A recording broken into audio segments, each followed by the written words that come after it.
To recapitulate now, the first day out of Auckland, we visited both the caves in Waipomo and the Maori village in Rotorua. The second day out, we drove to Taupo, and there we spent a day.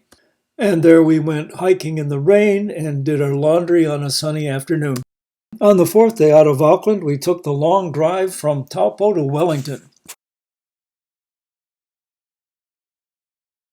Let's backtrack a minute.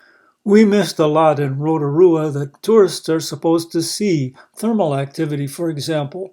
But before we left in the morning, we did visit a grove of redwood trees. Redwood trees, an introduced species, grow better here than they do in California.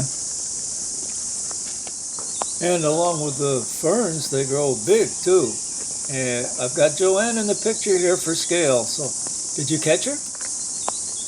There she is. There's a mountain bike track through this grove, and I wonder if Kevin and Patricia didn't make use of it. On the way from Rotorua to Taupo, we did stop briefly at a state park where boiling mud pots were displayed. They look very similar to the mud pots you can see in Yellowstone National Park. There's a big one over here. See if we can get it to spurt. The big one's over there. Yeah, but there's one that's really heroic. Which way? Oh, right out there? Yeah, out there. Yeah. After a day in rainy Taupo, we took off for Wellington. And so on January 20th, we found ourselves skirting the southeast shore of Lake Taupo, the largest lake in New Zealand. The Kiwis were not interested in giving tourists a good view of the lake, so we found it virtually impossible to get a glimpse of it from the car. Yeah, I think it's a lost cause in here. Bumpy, bumpy, bumpy. Huh.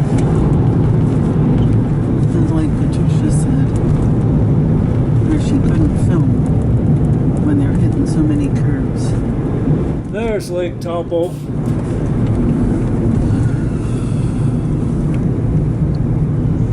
If only they'd trimmed back some of the shrubbery. Leaving Lake Taupo, we found ourselves on Route 1 skirting Tongariro National Park and catching glimpses of Mount Ruapehu, the largest mountain on the North Island and the largest active volcano in New Zealand.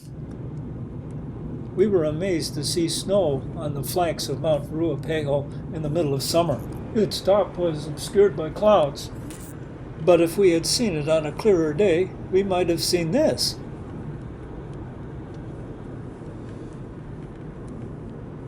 As we continued to trace the so-called desert road, we encountered some semi-arid terrain that looked remarkably like the high plains of central Montana.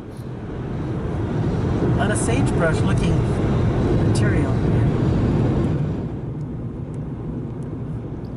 After taking our lunch at a rather uncomfortable outdoor accommodation in Bulls, we started on the last leg of our afternoon drive along the shores of the Tasman Sea. The Tasman Sea, Tasmania, Abel Tasman National Park, all these geographical references pay tribute to Abel Tasman, 17th century Dutch explorer for the Dutch East India Company, the first European to come upon Tasmania and New Zealand, and the first to sight the Fiji Islands. To complete our journey, we cross over this peninsula to Wellington Harbor and approach Wellington.